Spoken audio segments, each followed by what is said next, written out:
Okay, so when we, what is that? Okay. So when we practice Satipatthana, Vipassana meditation, so we are doing the work of noting. Okay? So that means we are noting the body, noting feeling, noting consciousness, noting general phenomena, the Dhamma. So basically, we are noting the nama rupa, the mental and physical nature. Yeah. So this work of noting, according to the instruction, anupasi, viharati. So it must be, this work of noting must proceed continuously, without any interruption. Okay, so the noting must go on, one moment, another moment, another moment, another moment. Each moment of experience has been, the noting must go on continuously noting. Okay? That's anupasana. Okay? And each moment, when you note the object, okay? So the noting mind must be energized by this ardent, energetic effort that exert the noting mind, so that the noting mind is well directed towards the object, so that the noting mind can connect precisely with the object that is being noted. So when the noting mind can connect precisely with the object that is being noted, then it becomes well planted on the object. It becomes firmly established on the object. Okay? So this is the quality of mindfulness, sati. So it firmly establishes the noting mind on the object. Okay? It kind of immerses the noting mind into the object. This is the nature of mindfulness, as we have explained earlier. It sinks into the object. So, yeah. So once the noting mind is firmly established on the object, completely immersed into the object, then the mind can have this clear experience of the true nature of the object. Okay? Yeah, so this is the quality of sampajanya, clear comprehension of the nature of the object. Okay? So every moment when we note, there's these three qualities: ardent energetic effort, is mindfulness, ardent energetic effort to exert the noting mind, so that it notes properly, so that it's directed, can connect precisely with the object, so that then it's well established on the object. So this quality of mindfulness emerge from this ardent effort. Okay? And from the mindfulness, the mind plunges into, sinks into the object, and then the quality of sampajanya, clear comprehension, arises, experiencing clearly, discerning clearly the true nature of the object.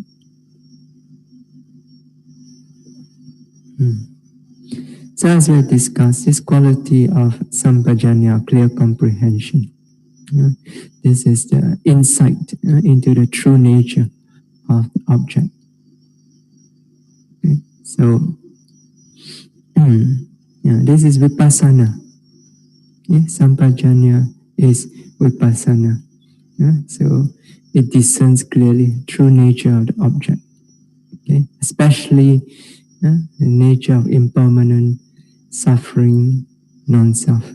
Anicca, dukkha, anatta. So, and it is this insight into anicca, dukkha, anatta that leads to gradually and leads to letting go of attachment to the process of suffering, process of dukkha. Okay, so when we are not practicing vipassana meditation, and when we are not noting with this mindfulness, with this careful attention that sinks into the object, we do not see clearly the true nature of the object. So our attention is usually, when we don't practice vipassana meditation, our attention is usually very superficial on the surface. Okay? It does not sink in deeply to observe clearly.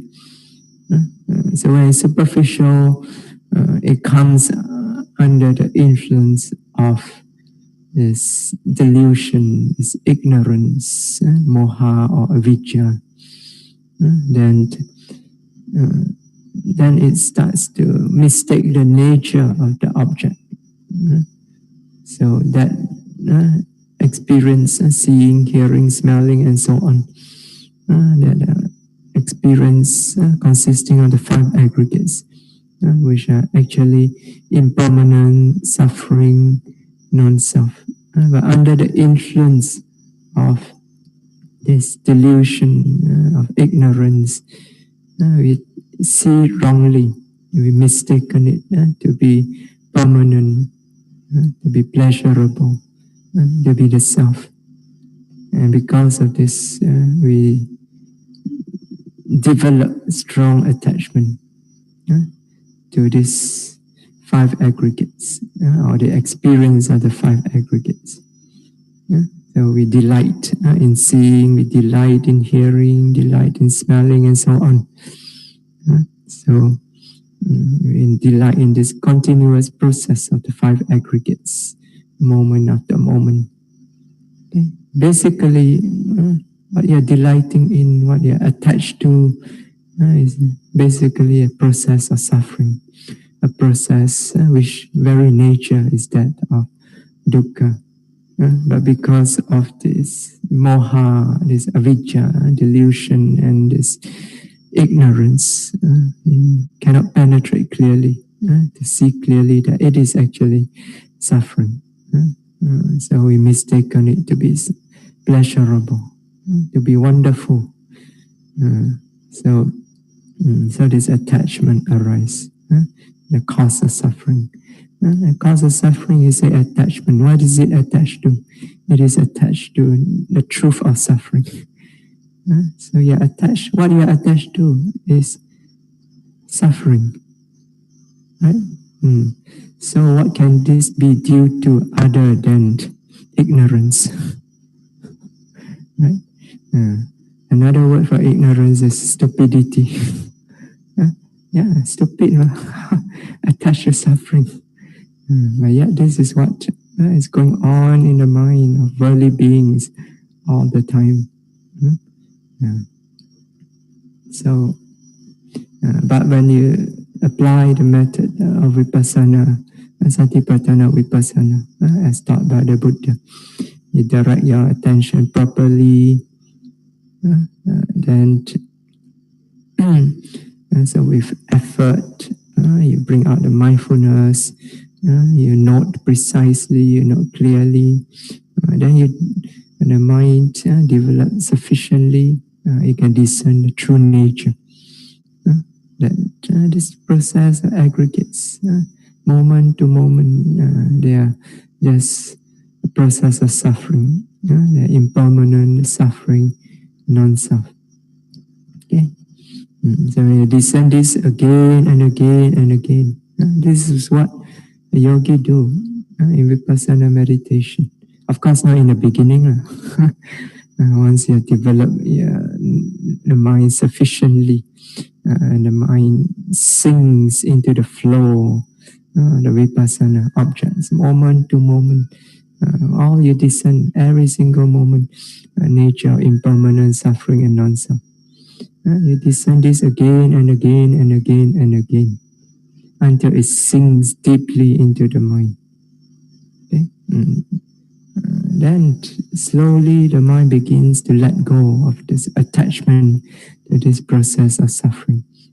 There's this insight, this wisdom, this clear knowledge.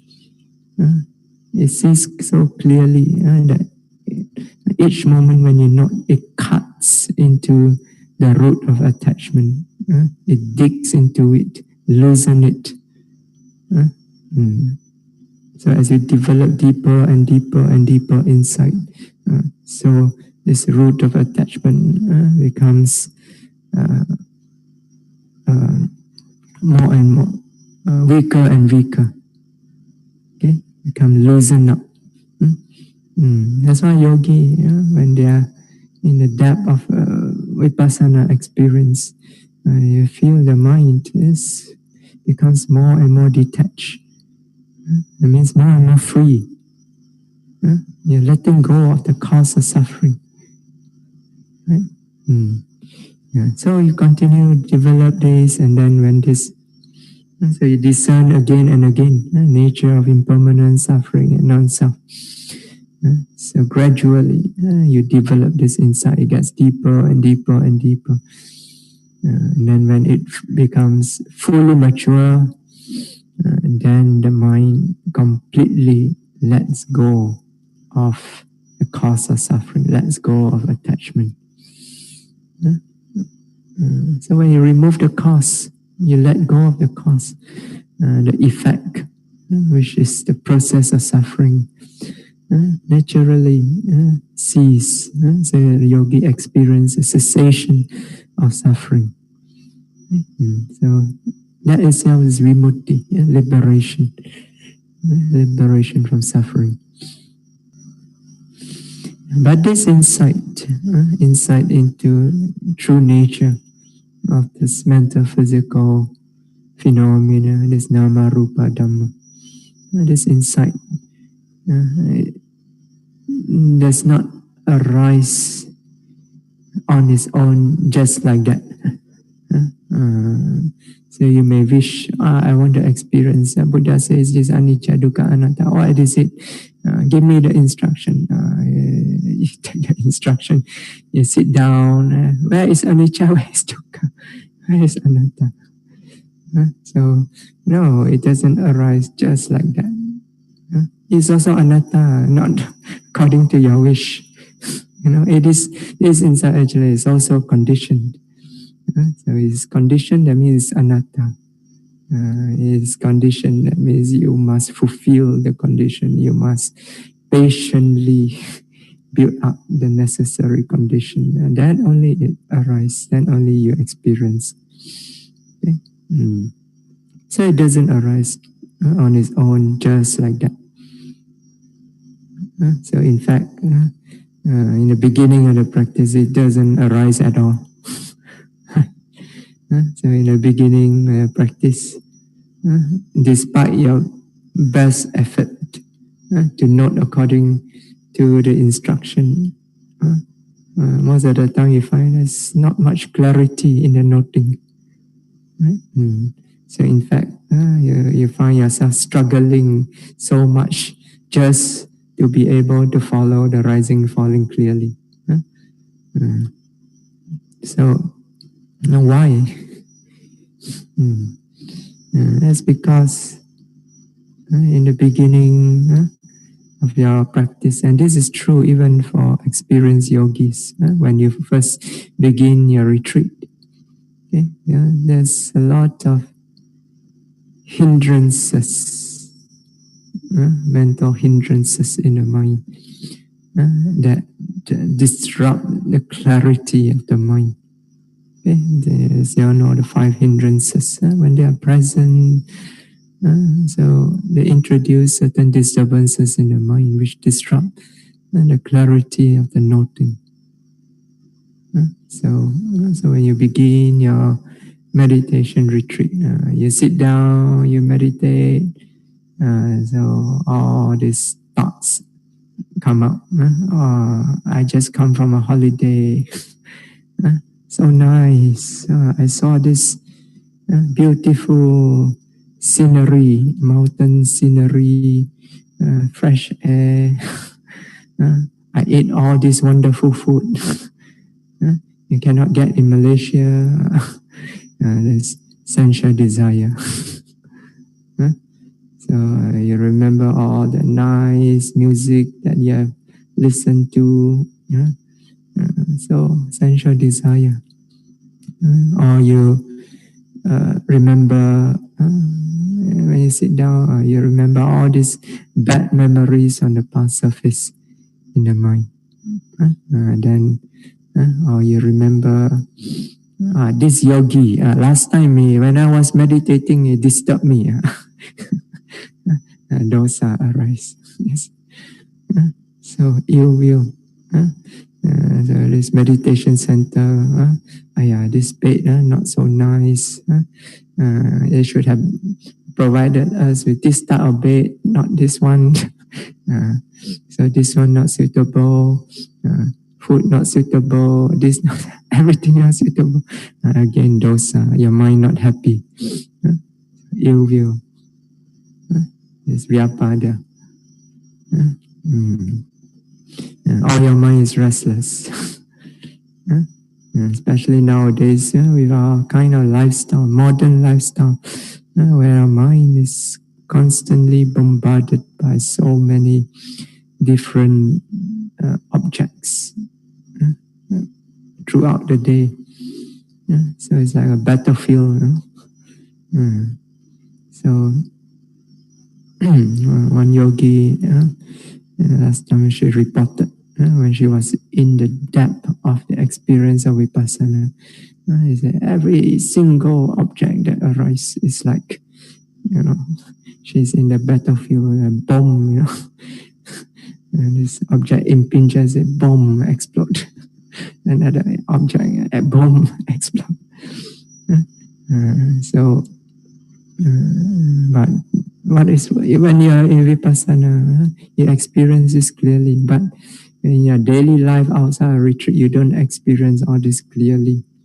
Then your mind becomes very confused, very disturbed, and it becomes very restless. You cannot settle down.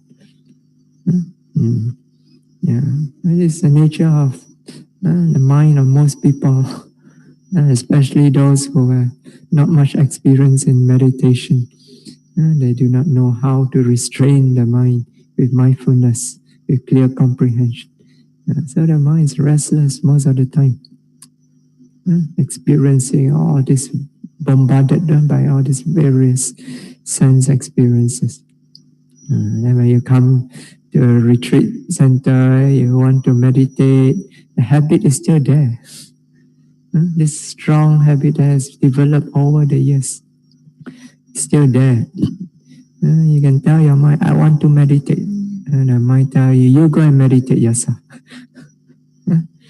So it will resist your attempt to restrain it. It's a very strong force. So understanding this, you also understand how much effort you need to summon up in your practice in order to restrain this mind. And the good news is that once you do this again and again and again after many, many retreats, diligent practice, eventually you will be able to bring it under restraint. Once you have built up a very strong counter habit of mindfulness and clear comprehension, you will be able to better bring it under restraint. Once you are able to develop your practice until then you find that the mind is no longer that restless anymore. Most of the time. So restlessness can also disturb, and then of course sleepiness. Either sleepy or sometimes not sleepy, but the mind is simply so lazy. Because outside, sometimes outside, it is so unpeaceful. Then you come to this meditation center, sit down, nothing to do.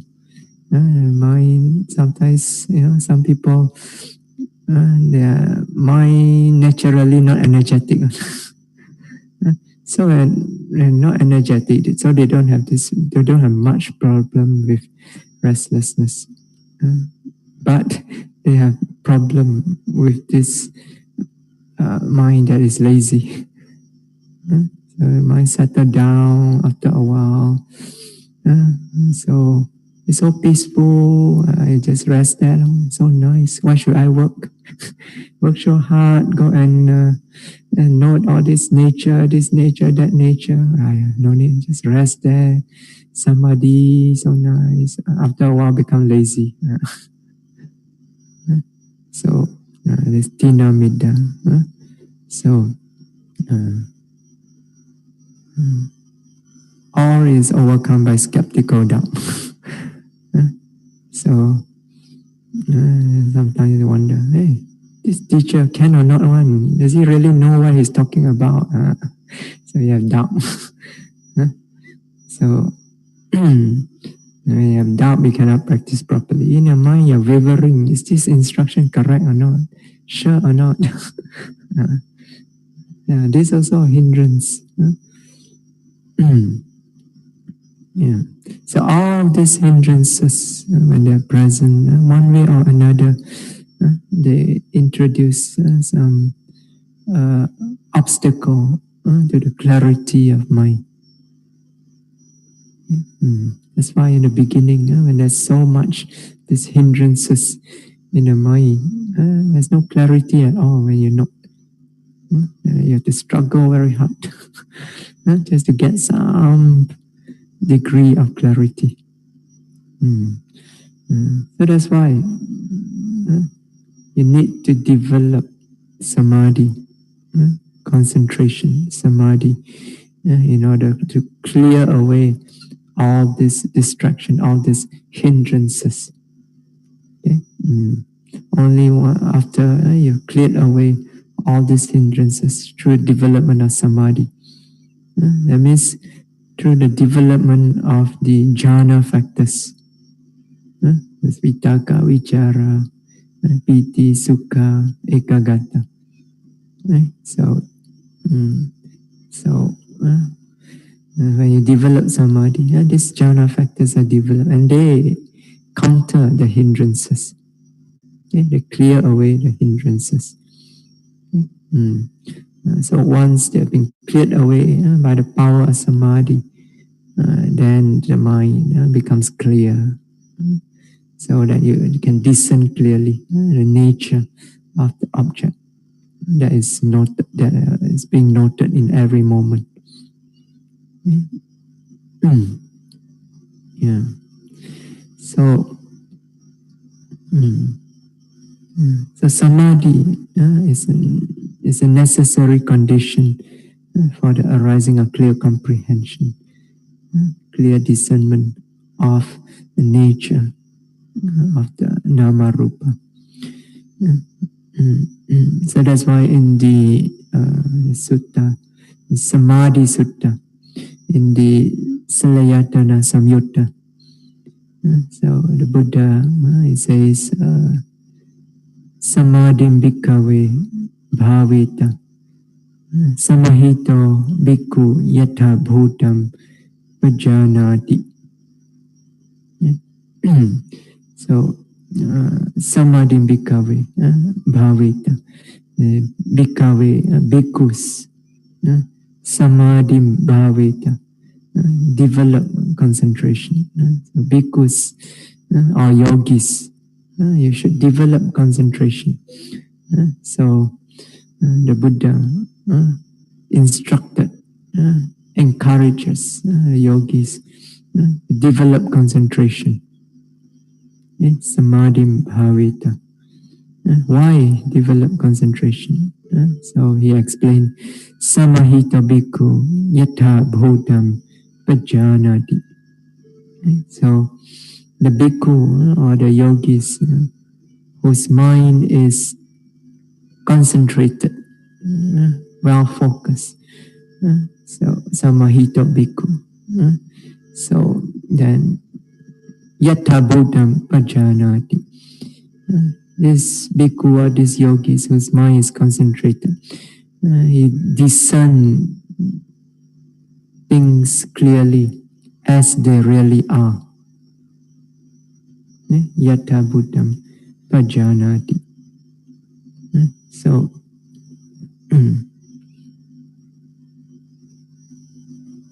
so discern things clearly as they really are means what? It means clear comprehension. Right? So this bhikkhu or this yogi whose mind is focused, he has this focused attention.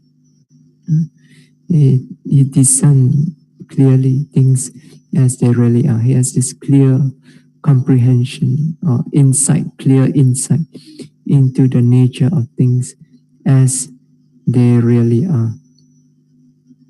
Okay? Yeah. So here you see the Buddha used the word pajanati. So pajanati means it's actually the verb of the verbal form of panya. Panya is the noun, the verb form is pajanati. So that means is that the Buddha is asking us to exercise wisdom, exercise panya. So that's why we translate it as to discern clearly. You read other translation, for example, Bhikkhu Bodhi translated this as to understand. So Yatha Buddham Pajanati, understand things as they really are. But I prefer to translate it as to discern clearly. Because wisdom, you said to understand, then those who have never practiced meditation before, they may get a wrong idea. Understand, they start thinking, they start analyzing. So as we explained the other day, so wisdom, panya, is a mode of knowing. You simply discern it clearly. Okay? So without any thinking and any analyzing, you simply put your attention there, be completely open to the experience. Then whatever is present, you just observe it as it is. So you just discern it. So this clear discernment of the nature that is present when you note the object, that is panya. And so Yatha Buddham Pajanati. So you discern it as it really is, exactly as it is. That means you don't add anything to it. That is non-existent. Okay, so you just discern it as it is. So as Bhante Sujiva sometimes he say, vipassana means what is there is there. That's all, right? So you just know what is there. Don't add something that is not there. So you discern it as it is. Okay, things as they are. And what is this nature of things as they are? That is impermanent suffering and non-self. That is the nature of the nama rupa. Okay? Yeah. So it is, if you really observe their nature properly, that is their nature. So you cannot help but observe this. If your mind is clear, this nature of impermanent suffering, non-self can be discerned clearly because it is part of its nature. So it's not something that the yogi add to the experience. It is as it is, and the yogi discern that as it is. It is impermanent, it is suffering, it is non-self. So discerning like this is vipassana. Okay, so here actually the Buddha is talking about vipassana. Seeing things as they really are. Discerning things as they really are. That is vipassana. Even though in this sutta the Buddha did not mention the word vipassana, If you really understand what is vipassana, you know this is vipassana. Buddha is talking about vipassana here, discerning the nature of impermanent suffering and non-self. So, and this is everywhere in the sutta. That's why this expression is so famous. People everywhere keep saying, you must see things as they are, see things as they are. Right? So, but see things as they are means vipassana.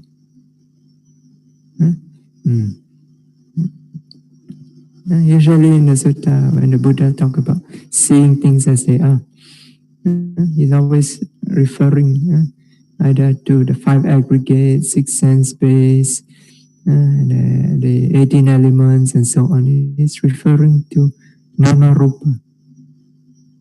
So seeing the nature of nama rupa as it is, as they are. So that's vipassana. Yeah. So it says, so the Buddha says, develop concentration. Okay? So a yogi whose mind is concentrated, discern things clearly as they are. So you see here once again, there's these two aspects of samatha and vipassana. So in the samadhi, concentration, that is the samatha aspect. Okay, so when there's this samadhi, then so when there's this focused attention, when there's this effort to establish the noting mind firmly on the object, so the mind is held on the object, focus on the object, that's samadhi. So this is the samatha aspect of the practice. And then when the mind is focused, it discerns things clearly as they really are. So that is the vipassana aspect. Okay, so supported by the samatha aspect, the vipassana aspect arises. Okay, so these two are always together when we practice vipassana meditation. They must be together. Every moment you note, in every single moment when you note the object, there's two aspects. Is there? There must be this samatha aspect that holds the mind focused, steady on the object, so that the mind doesn't run anywhere. It's not distracted away from the object. The entire mind is on the object. Even sink into it. Then only there is this clear discernment together with it. So that is the samatha vipassana, sati sampajanya. So these two aspects always together. Then to continue with the sutta. So the Buddha says, the yogi whose mind is concentrated, discern things clearly as they really are. Then he continue, kincha yatha bhutam pajanati. What is it that he discerns clearly as they really are? He said he's concentrated, so he discerns things as they really are. So what is it that he discerns?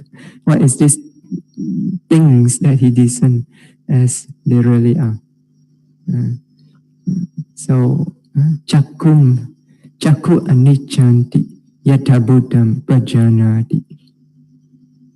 So he discerns clearly as it really is. The eye is impermanent. So here, this is suttas from the Salayatana Samyutta, talking about the 6 sense experiences. So the Buddha is explaining vipassana meditation in terms of the experience, contemplation of the experience of the 6 sense doors. So here it begins with the experience at the eye door, the eye. So chakku aniccanti yatha bhutam pajanati. So he discerns clearly as it really is. The I is impermanent. So the I. Now, when the Buddha says the I, he is not referring to this entire eyeball. So he's only referring to the part of the eye that is involved in the experience of seeing, involved directly in the experience of seeing. So that means is this the eye sensitivity. There's a part in the eye that is sensitive to visible form. Visible form is color, so you can pick up sensitive to this color. So nowadays we understand this as some kind of matter connected with the retina. So in the retina, there's all these cells, right? The cone cells, the rod cells. So inside this cell, there is some kind of matter that is sensitive, that respond to color, that respond to light. So that is the eye sensitivity. Okay. Yeah. Yeah. So the yogis can sometimes, when you're not seeing, when your noting is clear enough, you may be able to experience or realize that there's something here. When you're not seeing, there's something in here that is sensitive to light. Or you may notice that the experience of seeing takes place somewhere inside here. So you experience this, and it's only here that you experience seeing, nowhere else. You can take a torchlight, you shine it inside your ear. Your ear cannot see this light. You can shine it up your nose. Your nose also cannot see the light. Shine it inside your mouth. Your tongue also cannot see this light. It's not, they are not sensitive. There's no sensitivity in this other sense organs.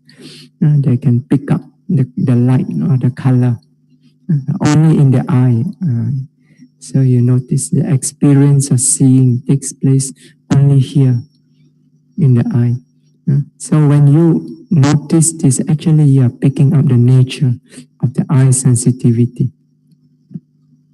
Right? So when the yogis, when the experience is very clear, they might be able to pick up this nature of the eye sensitivity. And when it's very clear, they can even see this nature, the eye sensitivity arise and then it disappear in a moment. So we see it disappearing. Again it disappear. Again it disappear. It arises only to disappear. The moment it arises, it immediately disappear. Then it discern, this is impermanent. This is the nature of impermanence, that disappearance upon arising. That's the nature of impermanent.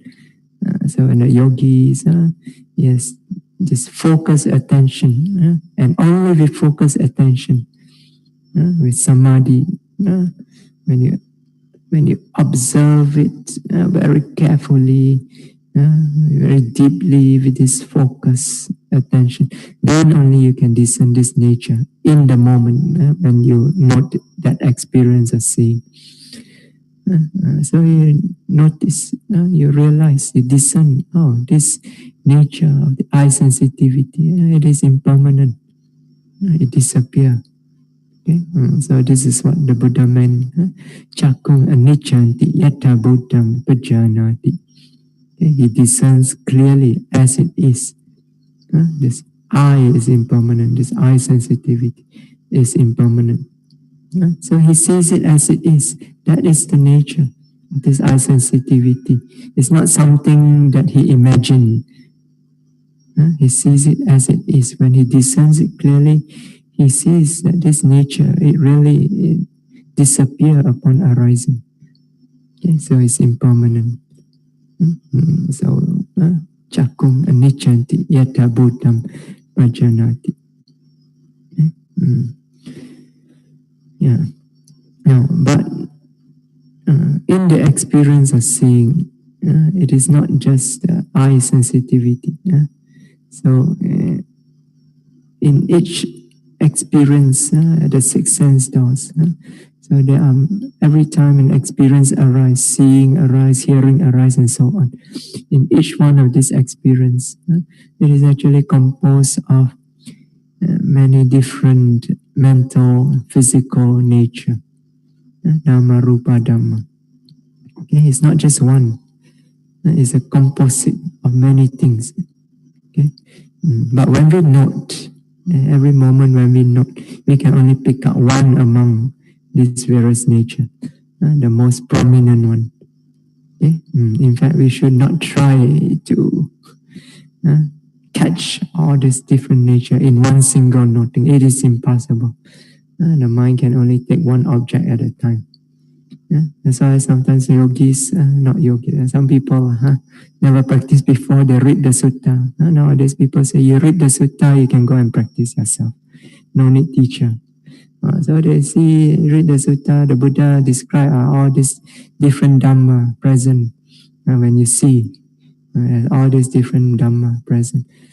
So they say, oh, when we see, you must catch all these different. So they try to catch. It's impossible. One single moment of noting, you cannot catch everything. Right? So one moment, you catch one thing.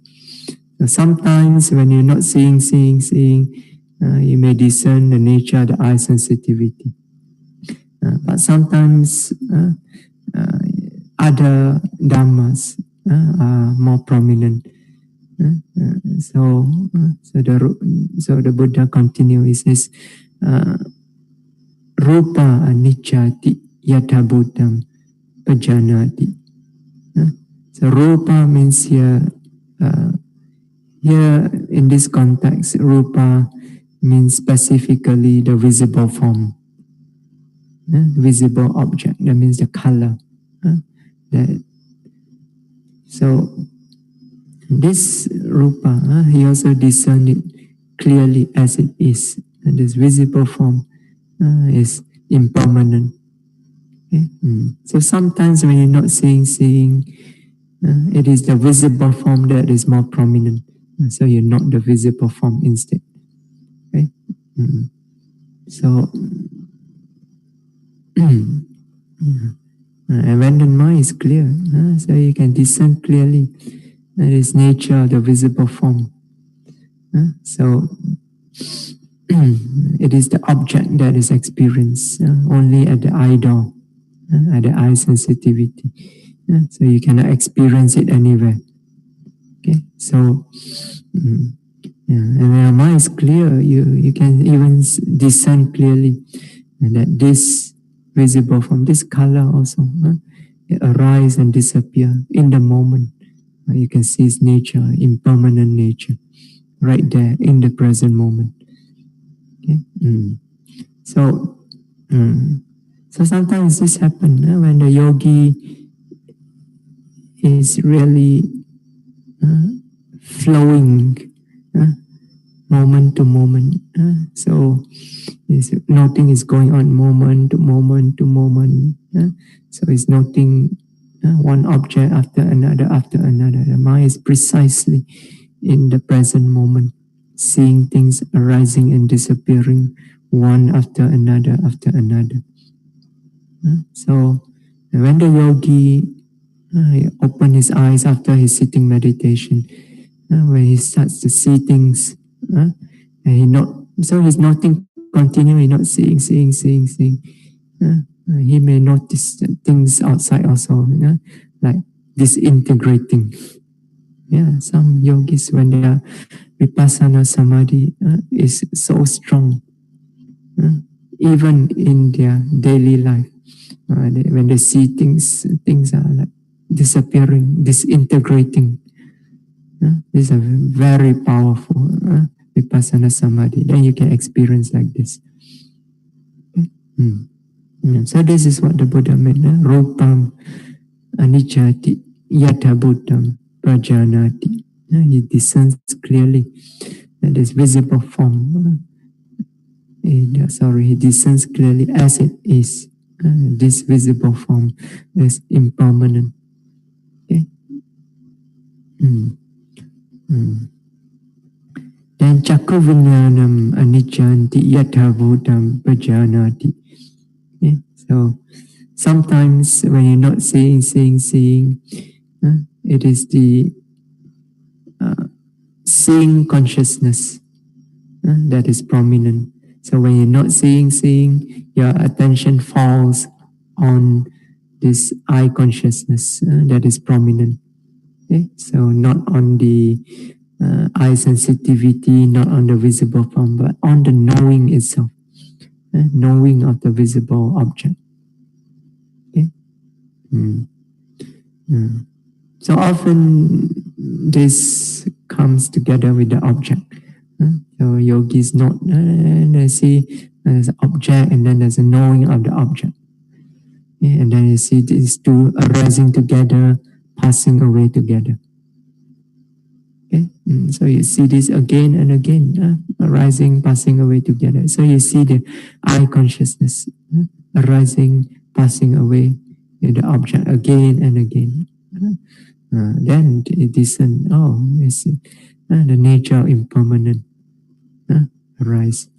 So he discerns clearly this nature of the impermanent nature of this eye consciousness as it is. Okay?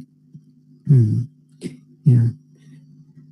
Then another one is Chakku Sampasso Anichoti Yatabodham Pajanati. So he discerns clearly as it is that this eye contact is also impermanent. So this is a mental nature. So eye sensitivity and visible form, they are physical nature. They are rupa dhamma. So eye consciousness and this eye contact, they are nama dhamma, mental nature. Or we can say immaterial nature. So eye contact is something like the consciousness touching the object. Sometimes this can be very prominent, especially with very strong objects. You can feel the impact clearly on the object. So when the yogi discerns this nature, clearly you can see that this also, it disappears moment to moment. It arises in one moment, it disappears immediately. Another one arises and immediately disappears. So by discerning this again and again, the yogi comes to discern intuitively that this is also impermanent. So Chakku Sampasso Anichoti Yatabudam Pajanati. So it discerns clearly as it is that this eye contact is impermanent. And Yampi Dam Chakku Sampasa Pachaya Upajati Vedayitam Sukham wa Dukkam wa Adukkam Sukham wa Tampi Anichanti Yatabudam Pajanati. So this is very long. So he discerns clearly as it is. This feeling, Vedayita, feeling that arises with eye contact as a condition. So feeling arises due to contact. Okay, so in the Paticca Samuppada also, the Buddha says, Phassa Pachaya Vedana, with contact as a condition, feeling arises. Yes, so here also the Buddha says, Chakku Sampasa Pachaya Upajati Vedayitam. This feeling arises with eye contact as a condition. Okay? So Sukhamva, dukkhamva, adukhamva, sukhamva. Whether the feeling, whether it is pleasurable, painful, or neither painful nor pleasurable. That means neutral feeling. So he discerns clearly as it is that this feeling is also impermanent. So sometimes the feeling itself is prominent. So when you're not seeing, you're noting mind fall on this prominent feeling. And when it is clear, you have clear comprehension of its nature, of disappearance continuously, then you also discern clearly that this too is impermanent. So all this discernment, clear discernment, arises only when there's samadhi, when there is this focus attention, deep focus attention on the experience that is being noted. Then only you can discern it clearly in this way. Okay? Then only the insight into the nature of impermanent can arise. So you don't note it with focus attention. Your mind is distracted, or your noting is half-hearted. It will not penetrate into this nature. Okay. So that's why there must be this samadhi present. Okay. And this samadhi is developed from sati, mindfulness, that establish the mind firmly on the object. And this sati arises from what? From ardent energetic effort. Okay. Yes. Yeah. So this is with regards to the experience of seeing. And so in the experience of seeing, the Buddha mentioned how many types of Dhamma?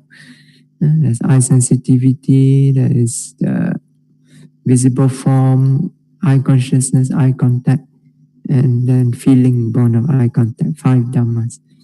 These are the 5 that is usually prominent in the experience. Of course, there are many other Dhammas that are present in the moment of seeing. So those of you who have studied Abhidhamma before, you know there are so many other Dhamma, mental and physical Dhamma present. But these 5 are usually prominent. So in the suttas, the Buddha mentioned this. Because when you meditate only on nature that are prominent. Okay. So of course, if you in your practice you actually experience the other dhammas also, then you just note them as they are also. Okay. Don't say, "Hey, Buddha didn't say in the sutta, so I should not note." They are also nama rupa. So don't be too rigid in your interpretation of the sutta. So you must apply the basic principles behind it. Okay. Yeah. So in the sutta, the Buddha went on to describe the same thing with regards to experience of the other senses, hearing, smelling, tasting, touching, and the experience at the mind of. Okay. So so in each case also, the yogi, because of this focused attention, is able to discern the impermanent nature of the various dhammas present in each of this sense experience. Yeah, so samadhi is necessary for the development of insight. Okay, so that's why at the end of the Satipatthana instruction, the Buddha mentioned Vinaya Loke Abhijja Domanasam. So overcoming covetousness and grief with regards to the world. So remember the full instruction, the full Satipatthana instruction. Kaya kaya nupasi viharati atapi sambhajana satima Vinaya Loke Bija Domanasa. So one dwells contemplating body in the body, ardent, clearly comprehending, and mindful, overcoming covetousness and grief with regards to the world.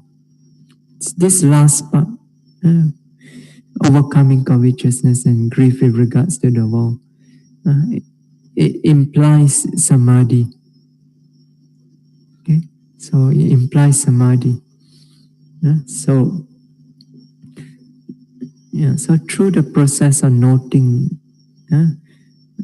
precisely with ardent, energetic effort, with mindfulness, clear comprehension.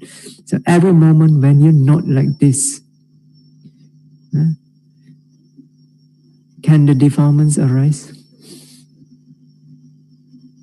There's no chance for the defilements to arise. The hindrances have no opportunity to take hold of the mind. Every moment when you note in this way. So in every moment when you note in this way, the hindrances are excluded from the mind. They are overcome. So that's why it's overcoming covetousness and grief with regards to the world.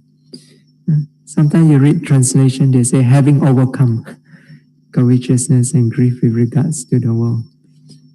But the late Sayadaw Usilananda, he explained, he said, if you have already overcome covetousness and grief, then you don't need to practice anymore. You have already purified your mind, right? The purpose of practice of Satipatthana is to purify the mind, right?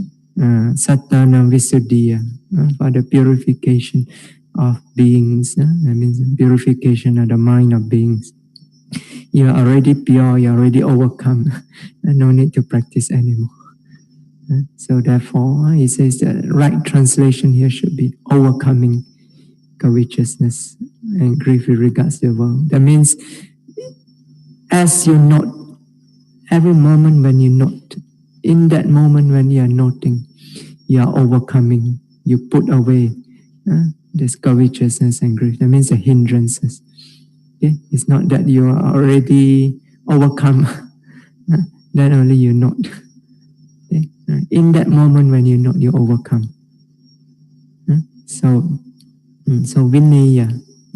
So this grammatical form also, it can accommodate various translation. Having overcome, grammatically, it is correct. Okay, but so also overcoming. So this Pali grammatical form, it can accommodate both translation, having overcome as well as overcoming. So, but overcoming is more correct. So, so this implies samadhi. You are overcoming. Okay? At that moment, you put away the hindrances. So that is the work of samadhi. Okay? So covetousness and grief actually represents the two of the major hindrances. Okay? Covetousness actually represents the sensual desire. Okay? Grief represents vyapada, ill will, because grief is based on dosa. Okay, so these two are the main hindrances. But when these two are mentioned, all the other three hindrances also can be included. So because if this method can overcome one hindrance, it can overcome all hindrances. So they can be included. So when we say overcoming covetousness and grief with regards to the world, this covetousness and grief, it means the 5 hindrances. Okay, and the world here means whatever object you are noting at that time, that is your world. So the world of the yogi is actually very narrow. It's what you are noting. So you're meditating here in Santi Sukarama. Your world is not even this meditation center, not even this hall, not even your meditation seat. Your world is the object you are noting. That is your world in that moment. So you overcome the hindrances with regards to that world, to the five aggregates present at that moment. Okay? So this implies samadhi. Okay? So because of the presence of focused attention at the moment we are noting, the jhana factors are present at that time. It put away these hindrances. They don't allow them to arise. So the mind becomes freed from the hindrances, become tranquilized, become calm and peaceful, steady in that moment. Okay? Yeah, but you must note with ardent energetic effort. The noting mind must be powerful. Only when the noting is powerful, you are able to put away the hindrances. Noting lembek, no power, you won't be able, not strong enough to put away the hindrances. Your noting is half-hearted. Desire arise, not desire, but hey, object is so nice. How to overcome hindrances? Half-hearted noting. So you must put all the effort into the noting. So no desire. Then only you don't fit into the desire. You restrain the desire by mindfulness. So all your effort goes into the mindfulness. And so the desire has no energy for it to fit on. Then it will die. So you put away the hindrances. Okay? So when the noting is powerful, it's able to put away the hindrances. And then in that moment when you note, the noting can be clear. You can discern clearly nature of the object that is being noted in that moment. Okay? Yeah. Okay. I think I better stop here today. If I continue on again, it'll be past 10 o'clock. So here in Santi Sukarama, lights off, supposed to be at 10 p.m. Because yogis wake up at 4 a.m. in the morning. So they need their rest. Okay, if you have any questions. There's one question in the chat. Okay. Oh, you really need to review again, listen again to the past Dhamma talks. Many of these I've already explained, but never mind, since it's not clear to you. Yeah. So when you mention about the question, when you mention about samadhi in vipassana, it means concentrated knowing, right? Yes. It is not jhana. Now, it says samadhi. There are different kinds of samadhi. Okay, so there can be the samatha kind of samadhi. Then there's the vipassana kind of samadhi. Okay, so jhana is samadhi, but it is more of a samatha kind of samadhi. Okay. So yeah, both are, whether it's samatha or vipassana samadhi. So both of them also, they are focused, undistracted attention on the object. Okay. Now, so the samadhi and vipassana is necessary to develop insight wisdom, but not jhana.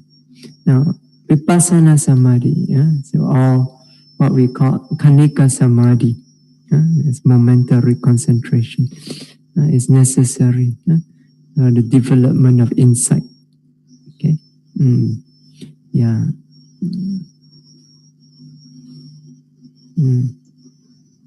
So I'll explain more about this in the subsequent Dhamma talks. So, so in the subsequent Dhamma talks, I will begin to explain more about the Vipassana Samadhi, Vipassana Kanika Samadhi, their nature. So, and how they are different to the Samadhi that's developed in Samatha. Okay. To enter jhana, one needs to practice anapanasati and not vipassana. Correct? Yeah, to enter jhana, you can take any one of the 40 samatha objects. Actually, not all of them. Some of them can only allow you to develop up to upachara samadhi.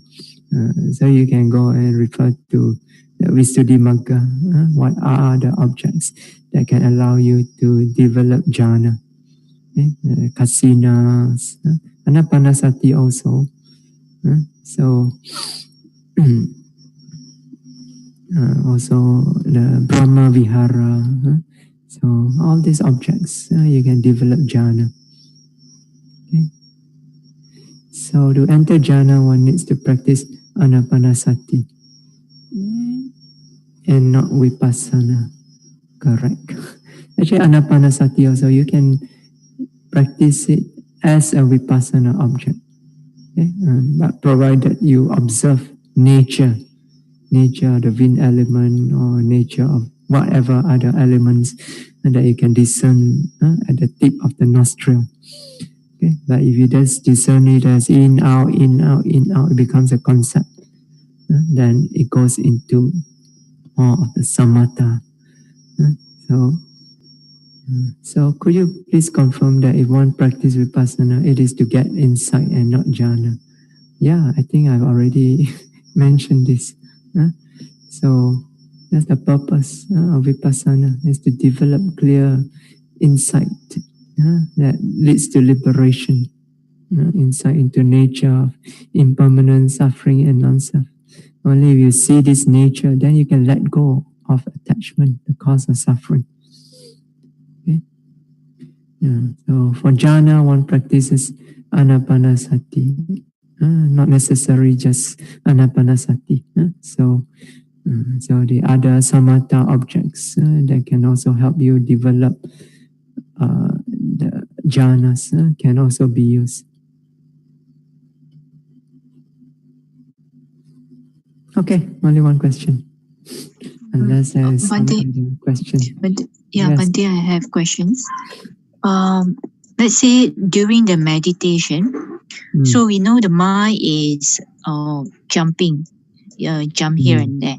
Even the image of unknown people, it come into the mind. Even the what? Sorry. Unknown people. So it's just an image, but after you trying to discern that image, it just disappeared. So and then we should gently pull back our mind to the rising and falling, right? Yeah, once it disappears, you're not seeing. Then once it disappears, then go back to the rising, falling. Yep. So the mind is, notice the mind is jumping. So you're not jumping. So once the jumping stops, and then return your attention to the rising, falling. Okay. So Bhante, then the rising and falling, if is the chest area, so we can observe as a daily meditation rising and falling instead of the abdomen. Can this be done? Can the object is the chest instead of the abdomen for rising and falling? Can. When I was explaining on the basic instruction, so not everybody feels the rising, falling clearly in the abdomen. Some feels it clearly more on the chest. If you are a chest breather, then you feel it more on the chest. If you are abdomen breather, you feel it more on the abdomen. Usually when your mind calms down, settles down, you tend to breathe more from the abdomen.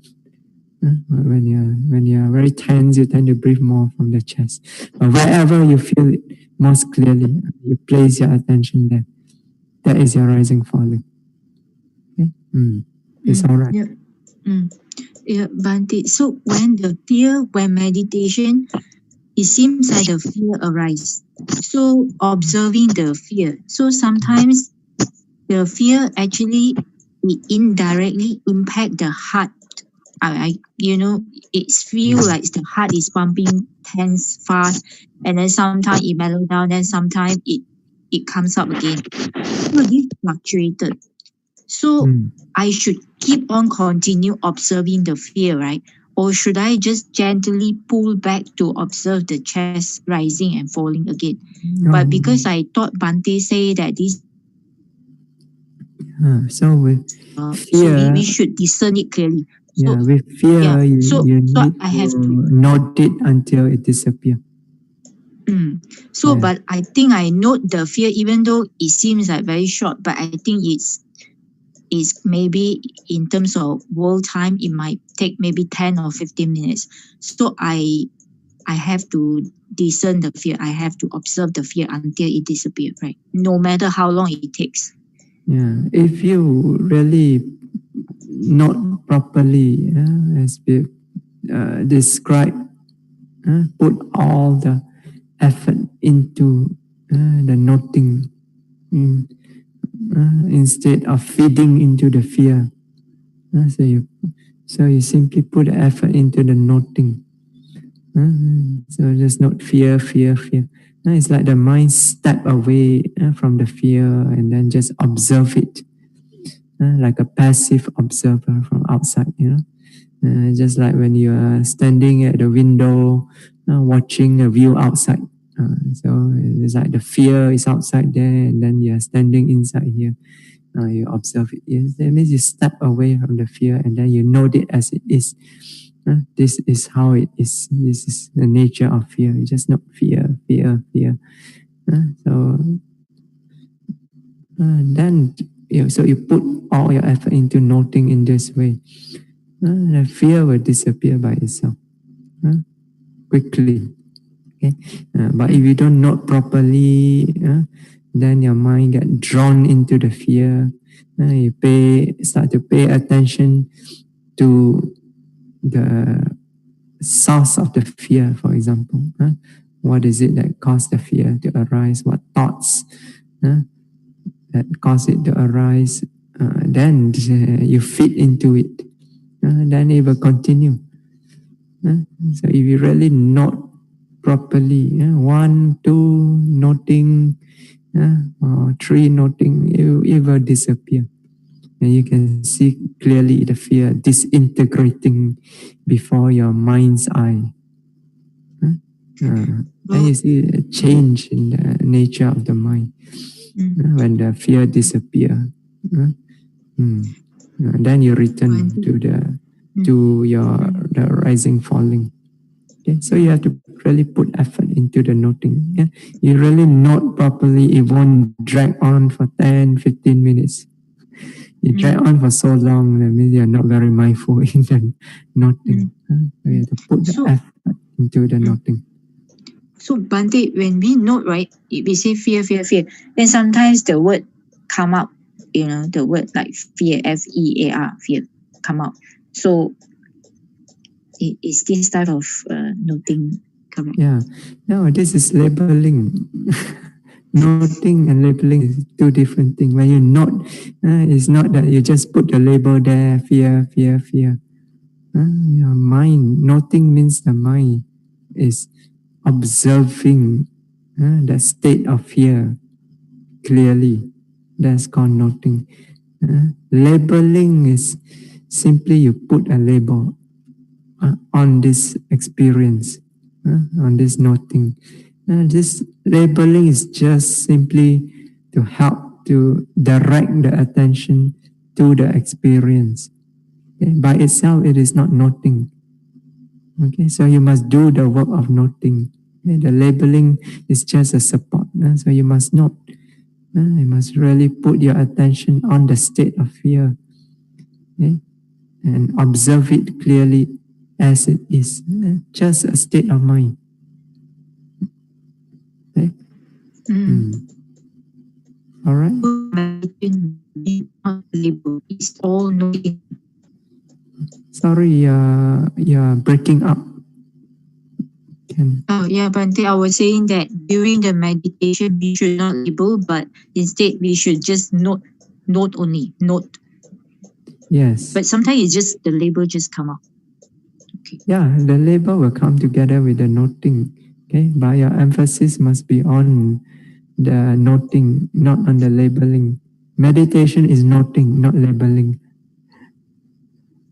Okay. Okay. Yeah.